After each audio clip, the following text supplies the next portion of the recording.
Hey, this is Antonio. Welcome back to my channel. Let's have some fighting words. In this video, I want to do a fight breakdown for Brian Castano, who will be facing Jermell Charlo in their up-and-coming rematch. And I know you're all excited about that. I'm excited about that. Yeah, let's just jump right into it. I want to first start off with the things that I think he does well, just his natural attributes and what he brings to the ring. And let's just get it started. So first, he's got some power. He's a power puncher. He doesn't have a ton of fights, but I think he's got like somewhere in the teens. I think it's like 18 fights or something like that. 17, 18, 19 fights, something like that. I know it's not 20 yet. And he's got like 12, 13 knockouts, something like that. So he's got some pop to his punches. He's not the biggest puncher in the world, but he's no slouch either. You wouldn't want to stand in front of him. Yeah, like I said, not the biggest puncher, but he's not the weakest puncher either. Don't want to stand in front of him, and Jermell Charlo learned that the first time. But another thing I think that he does well, outside of his attributes, I think he's a great body puncher. I think he understands his stature, his overall physical makeup, and, you know, he's not very big for the division. He's not very tall for the division, and he also has shorter arms. And just being a body puncher allows him to take advantage of the fact that he's heavy-handed. He does have shorter arms, but it doesn't matter. He's not the biggest guy in the division, but in that position, it doesn't matter. In close quarters, it doesn't matter at all. So I think he understands, where his niche is, and he does it really well. In the first fight with Jermell Charlo, he hurt Jermell a few times. Jermell, which you don't see a whole lot from either of the Charlos, he had to back off a few times. Also, Brian Castano backed him up a few times. So it was interesting. It was weird to see Jermell Charlo on the ropes as much as he was in that fight. But all credit to Brian Castano. So let's just see what happens in the rematch if he learned anything. Another thing is he's very durable. He took some bombs from Charlo, and I do mean bombs. And when he took those bombs, Charlo was throwing them, trying to get him out of there. So there was like 3 times that I counted that he was really, really hurt, wobbled, and, sore.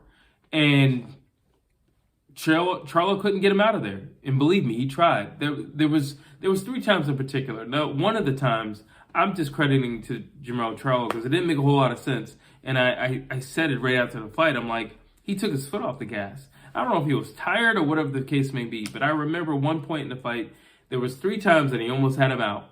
But the third time, I do believe it was the third time, he took his foot off the gas. And then Brian Castano, he just rallied back and then did what he had to do. It was late in the fight. But still, you got a guy, on his way out, possibly, or it looks like he's on his way out. And it's the end of the fight. It's not like you got like 5 more rounds to where you can make up what you haven't done in the last couple rounds. And for some reason, Charlo took his foot off the gas. But again, credit to Brian Castano because he's a tough dude. He didn't go down. He didn't go out.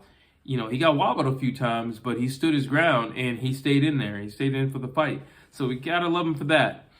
Another thing I would say is he's patient. Now, I'm going to talk about his patience twice in this video.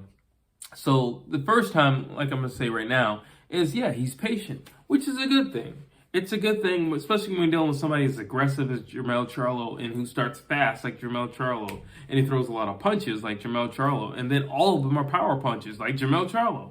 Okay, so it's great that he's patient, and he understands that there's going to be moments and there's going to be spots in the fight where he can take advantage of what he does well, because right now we're in the center of the ring, and now ain't the time to try to get into a firefight with Jermell Charlo. But once we get over there in that corner, it's all me all day, all offense.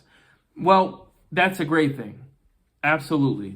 So I'm going to credit him with that. In him being patient, he's smart because that segues me into the next thing where he's great at cutting off the ring. He, multiple times in the fight, put Jermell on those ropes and in the corner. And he did that because he cut off the ring, and it was just smart the way he did it, and it wasn't like, he was battling him back. It was like a game of inches, but before you know it, Jermell Charlo would be back on the ropes. He'd be back in the corner again.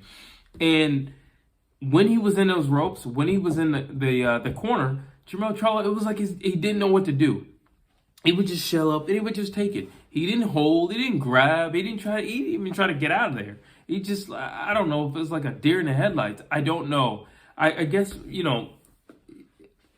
see, there's this thing called puncher's disease where you hit hard and you just naturally think people are going to back off or go down.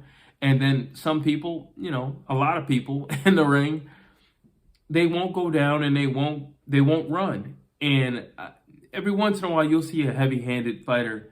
I don't know. I don't really know how to say it, but it just seems like they're kind of shocked that the guy won't react like how all the other guys have reacted. Case in point, Deontay Wilder with Tyson Fury. I said, and before their first fight, I said, Tyson's going to get up. He's going to get knocked down, but he's going to get up. He's going to get up. And sure enough, he got up. And it was what it was. And I think the same thing when it comes to Jermell Charlo fighting Brian Castano. Castano was not fazed. Yeah, it hurt, but he wasn't fazed by the fact that Jermell Charlo is a big puncher. He wasn't fazed by that. He still cut off the ring effectively. He still backed him up effectively. And he still opened up on him effectively. So he wasn't scared. He wasn't fazed. He didn't do any of that. He plotted his time, and he knew where his spots were in that ring. And more importantly, he knew where his spots were not in that ring. He knew where he wasn't going to have a firefight, but he knew where he could have the firefight. You got to credit him to that. That's called boxing intelligence and ring IQ, people. Let's see. Now let's go to the things that I don't want to see Brian Castano do again, because it didn't work for you the first time, so you should not do it a second time. So I'll just start with allowing Jermell Charlo to be first.